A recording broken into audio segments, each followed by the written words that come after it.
Olá, muito boa tarde.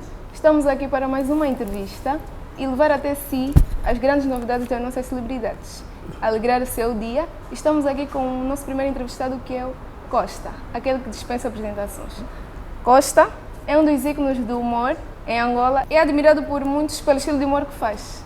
Costa, muito boa tarde. Boa tarde. Seja bem-vindo. Obrigado pelo convite. Conta-nos um bocado como começou a sua carreira. A minha carreira começou muito cedo. Eu nem sequer sabia que tinha viagem para isso. Eu ia sempre acompanhar o meu irmão mais velho no ensaio de um grupo de teatro que ele fazia parte na altura. Sim. E lembro que foi um dia que ele tinha que ter uma reação numa peça de teatro. E como eu estava sempre acompanhando, eu no bairro tinha o hábito de imitar os mais velhos, que eu cresci no Sambizanga, onde tinha pessoas de Malange, Nambangongo, os Bacongos, os Sulanos, estava tudo misturado. Então eu conseguia imitar, cada um tinha a sua forma de agir e reagir. E eu imitava muito esses mais velhos, eu era assim, esse do bobo da corda, eu ficava aí na rua a imitar os mais velhos, não sei o quê, as mães dos amigos nesse caso. Sim. E a minha mãe tinha uma maneira muito peculiar de reagir aos problemas.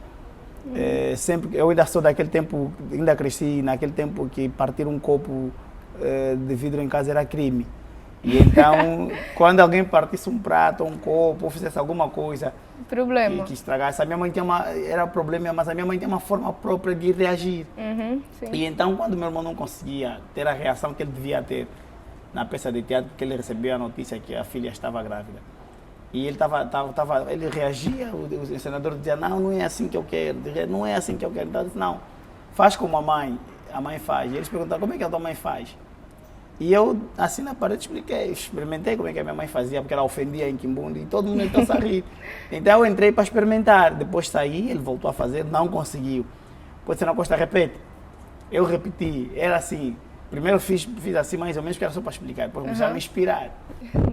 A terceira vez quando fiz, foi já com maior intensidade, disseram, não, então na altura o meu irmão, o Visão, sai, deixa o Costa. Foi assim que eu entrei. Ok, muito bem. E tu tens referências nacionais e internacionais no humor? Olha, referências nacionais, infelizmente agora nós, depois da morte do Cisco e companhia, só com o surgimento dos túneis é que o humor renasceu. Então eu acabei por me transformar na principal referência nacional, eu e os meus colegas, claro. Mas tem algumas referências sim, de algumas pessoas que eu acompanhava na altura, o Lito Graça, que é o baterista do Yuri da Cunha, que é um excelente humorista, apesar de estar mais ligado à música nos últimos tempos, o Beto Gurgel, pai do Kizua Gurgel, ainda apanhei um bocadinho, era criança, mas lembro que ainda apanhei um bocadinho das cenas dele do humor, do Cisco, ainda um bocadinho estava com os vídeos que eu reparava, até porque também eu tive o privilégio de crescer no Sambizanga e ver o Cisco pessoalmente. Nos últimos anos de vida do Cisco ainda tive o privilégio de conhecer o Cisco, né?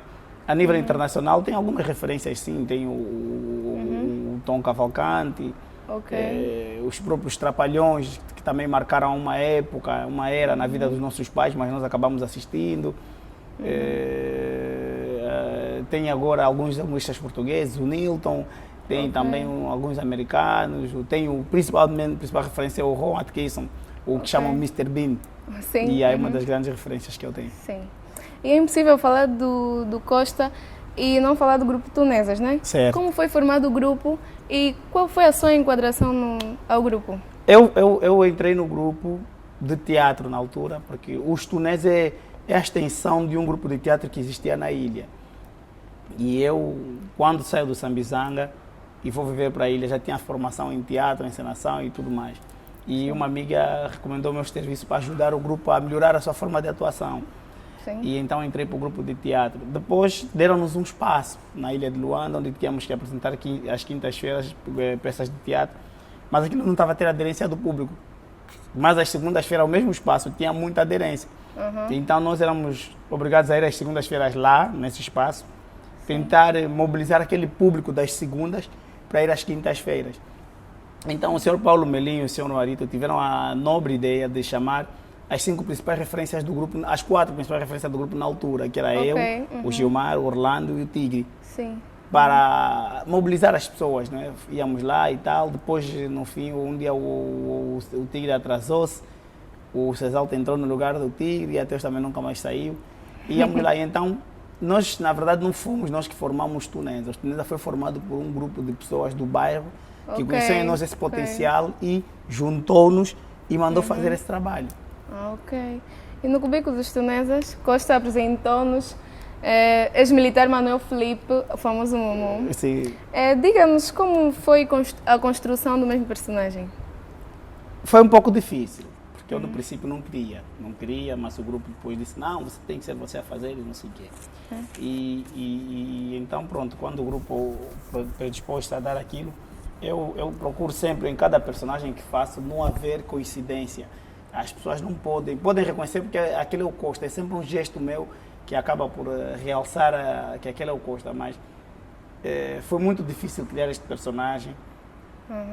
Se forem reparar, os primeiros capítulos do General Foge a Tempo, ou do Felipe Manuel, ele não tem muito a ver com o que está a acontecer agora, ele teve que se reencontrar, não é?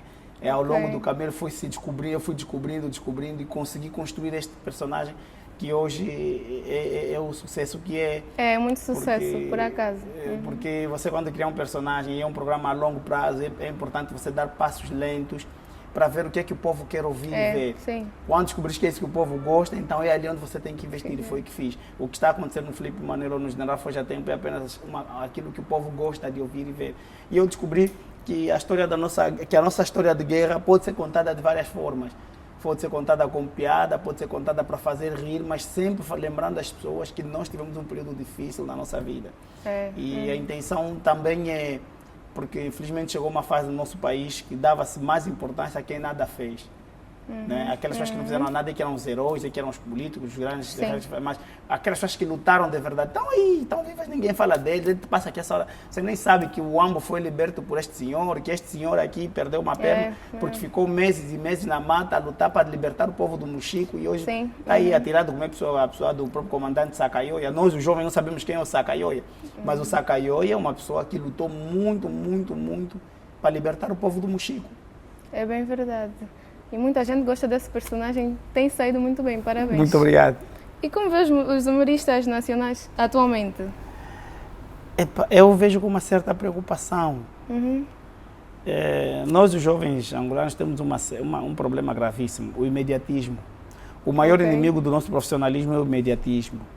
E eu vejo que são jovens que estão muito preocupados em ser famosos, estão um pouco preocupados com a arte, vão desenrascar uma piada daqui, outra dali, principalmente na internet, piadas dos americanos, vêm contar aqui como se fossem deles. Não são criativos, muitos deles não estão a ser criativos, não estão a ser originais. E se tu reparares, todos fazem a mesma coisa. Se tu fores ver a noite do fulano, só muda o contexto da piada, mas fazem quase todos a mesma coisa. Às vezes muitos só estigam. Estavam a ir bem, mas estão a perder-se. E uma coisa que eu tenho alertado, e eu reparei, são jovens, alguns deles, nem todos, são pouco letrados. E eu tenho chamado muita atenção a eles para que estudem. Porque tu nunca vais ser um grande humorista se não tiveres estudo. Sim. Porque o humor é uma profissão, uma arte que exige de nós muito conhecimento, muita capacidade analítica, muito enquadramento social, político, econômico. Então, é importante que o jovem mesmo saiba ler, escrever em condições, estudar mesmo. E principalmente estar ligado a saber de política, porque senão você vai mesmo só ficar a contar uma piada ou outra, só faz rir o bairro, nunca vais poder sair da Angola para fazer show fora do país. É bem verdade. E como vê o crescimento no humor nacional? Como tem visto? Bom, é com estes erros que eu acabei de apontar que as coisas crescem, né? E com certeza que no meio destes todos males que eu acabei de frisar aqui, tem lá uma coisa boa e tem um ou dois que vão sair-se bem e amanhã serão grandes referências do humor.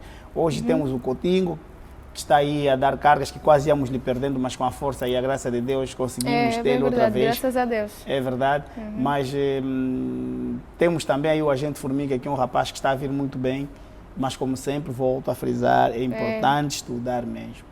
É muito importante. Se querem ser grandes humoristas, é importante estudar para poderem conhecer outros povos, outras culturas. E é muito importante ler também. Sim, quando eu digo estudar, inclui já todos esses elementos. Inclui todos esses elementos. Ok. Sabemos que o cinema é uma das artes mais importantes e vemos que tem sido um ótimo ator em programas de comédia televisiva. Será que temos a oportunidade de vê-lo ligado ao cinema? Convites não me faltam. Eu tenho recebido muitos convites, mas eu tenho muito cuidado com a minha imagem. Ok. Eu não... Chegou uma fase da minha vida e da minha carreira que eu já não faço as coisas só por dinheiro e só por fazer. Às vezes prefiro não ter dinheiro do que ter dinheiro mal ganho. Dinheiro mal ganho é aquele dinheiro em que eu vá participar de um filme que não tem qualidade de som, iluminação, péssima fotografia e pode pôr em causa a minha posição, porque eu levei mais de 15 anos para construir esta pessoa que aqui está. Então é importante que eu tenha muito cuidado. Normalmente quando sou convidado, eu peço para a pessoa que me convida, mostra-me um filme que você já fez. Eu vou ver a fotografia, vou ver o texto, o enquadramento. Se não for bom, eu não faço. Normalmente eu não aceito participar em filmes. É verdade, muitos têm sido altruístas. Sim. Então, os últimos filmes que eu vi, meu Deus do céu. Meu Deus do céu. Aquilo até nem dá para assistir. Mas pronto, é a nossa realidade. É a nossa realidade. E qual é a sua visão sobre o cinema nacional? Morreu. O cinema nacional morreu. E é o que eu disse, nós os jovens angolanos temos um problema grave. Nós somos, como dizia um amigo meu, seguidistas. Se tu gravares um filme agora e der certo, daqui a mais de um mês ou dois vai ter mais 3 ou 4 moças também a gravarem filme. Então, depois isso acontece que acabas misturando o teu bom trabalho com o péssimo. É o que aconteceu quando apareceu o Dito com os filmes de assalto em Luanda. Sim. Até podiam ser um filme do ponto de vista técnico mal elaborados, mas é um filme que caiu na nossa aceitação, porque às vezes ele até pode estar mal feito, diz que o público goste. Isto vai mobilizar o realizador ou o produtor a trabalhar mais para melhorar mais, porque é uma coisa que mesmo mal feita o público consumiu. Porque nós também não chegamos na perfeição como estamos hoje, logo que começamos. Também tivemos os nossos erros, também começamos com as nossas imperfeições. Foi com base na aceitação do público que nós fomos melhorando. Não é? Só que quando o Dito surge com aqueles filmes na altura, surgiu uma série de realizadores a gravar com aquelas câmaras pequenininhas, guião que ele pensou hoje, gravou hoje, editou, próxima semana o filme já está no cinema. Eu lembro de ter ido ver um filme, na altura acho que era no Karl Marx ainda, no Karl Marx. O filme está a passar aqui, mas o som está vindo aí, tipo, está vindo do beco. Foi uma confusão, depois desorganizou-se o cinema nacional, que até os outros que sabiam fazer alguma coisa acabaram desistindo. Então, as pessoas perderam a crença. Mas este filme último que saiu do Silvio Nascimento, o Perfil Falso, teve a oportunidade de ver? Tive a oportunidade de vê-lo, não no cinema, mas mesmo em casa, porque o realizador levou o filme em casa. E por acaso eu gostei muito do filme e da técnica que ele usou para gravar e dou-lhe toda a minha força. E como vê o cinema daqui a 5, 10 anos? Ainda moribundo. Ainda moribundo por quê? Porque o país hoje, nós estamos numa era do nosso país em que a corrupção estava em voga. E quando se está num país com corrupção em alta, há muitos falsos ricos, ilusionistas, querem parecer que estão bem. Quando há esse controle contra a corrupção, muita coisa morre. Então, aquelas pessoas que tinham dinheiro, que roubaram do Estado para se desbundar nas ruas para se exibir, hoje estão a esconder esse dinheiro, que eram as pessoas que também nos patrocinavam. Porque o combate à corrupção é uma coisa boa que o governo está a fazer, mas também está a afastar muitos patrocinadores, ilusionistas nesse caso. E não acredito muito que o cinema nacional daqui a 5 anos vá reatar, porque nós não temos grandes referências para já, para mobilizar e incentivar o Ministério da Cultura a investir na salvação do cinema nacional. E depois, não há políticas viradas para a cinematografia nacional. E como não há uma referência do passado, não há políticas viradas para isso, então o cinema é uma coisa que nem sequer vão falar, espera ainda, vão falar, cala a boca, não fala política. E no Convívio dos Estudantes, porque quando é que surgiu, como é que criaste aquela palavra bicho? Que tem chamado as pessoas? Eu normalmente os meus personagens que eu faço laboratório. Laboratório é uma coisa que nós atores chamamos de ir à rua, ir buscar nuances ou características ligadas ao personagem que tu estás a fazer. E eu sempre defendo que quem está do outro lado da televisão, enquanto eu estiver na tela, ele tem que ver o pai, o avô, o tio, alguém da família, ele tem que ver aí dentro. Eu normalmente vou buscar da rua e levo para a televisão. Se me derem agora o personagem, olha, Costa, vais fazer o personagem de um segurança, de um hotel, de uma padaria. Eu vou ficar aí 2, 3 meses. A minha vida vai ser só ficar de longe a espiar os seguranças. E o que eu faço? Eu fico a andar nas ruas, a ver o comportamento dos mais velhos, como é que eles reagem diante de certas coisas. Os próprios antigos combatentes têm palavras que eles caracterizam. Eles nunca falam de nada na vida sem levar para o mundo da guerra. Ele pode entrar aqui, esse cadeirão é bonito, é um sofá lindo que não tem ligação com a guerra, mas ele vai buscar uma coisa que vai explicar no tempo da tropa, não era assim. Qualquer coisa ele vai ligar. Sim. E então eu tive que andar muito próximo dessas pessoas, espiá-los mesmo. Ok. E descobri que eles têm algumas palavras que são características deles. E dos nossos próprios pais, dos nossos avós. O meu irmão mais velho, por exemplo, quando está a ralhar os filhos em casa, os netos dele, também tem esse comportamento. Então por isso é que eu fui buscar esses elementos e dei no General Forja Tempo. Isso é muito bem, porque muita gente gosta. É verdade, obrigado. E fugindo um bocadinho do lado pessoal, acredito que muita gente lá em casa quer saber. Tu és casado, não? Sou. Tens filhos? Bué. Na verdade, não faço filhos. Oh, Só faço filhas. só tens meninas? Sim, sim, sim. Quantas meninas? 3. Ok. A Inês, a Angélica e a Ângela. Quanto tempo de casado? É assim, eu sou casado maritalmente. Já fui casado da aliança. Já deixei aquele casamento, já tenho outro. Ok. E qual é o conselho Ele a segunda deixar? via.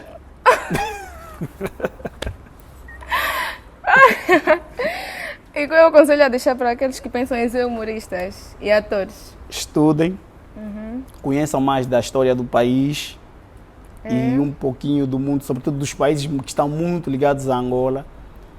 Porque se tu fores um grande humorista, a primeira coisa que te vai acontecer é você ir parar num desses países, não é? Sim. E então é importante que estudem mesmo, conheçam a história do país e do mundo, para que vocês possam fazer um humor universal e não local.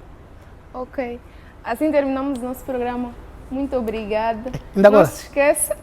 Vocês me contarem, não vou demorar, mas vocês nem demoram. Mas queres ficar mais? Não, posso ir embora já. Não, podes nos contar uma piada? Não, estou de folga hoje, estou de folga. Conta só, por favor. Hoje eu estou de folga, não posso contar. Um bocadinho só. Não, hoje eu estou de Então me folga. chama de bicho. Agora você que me fez rir.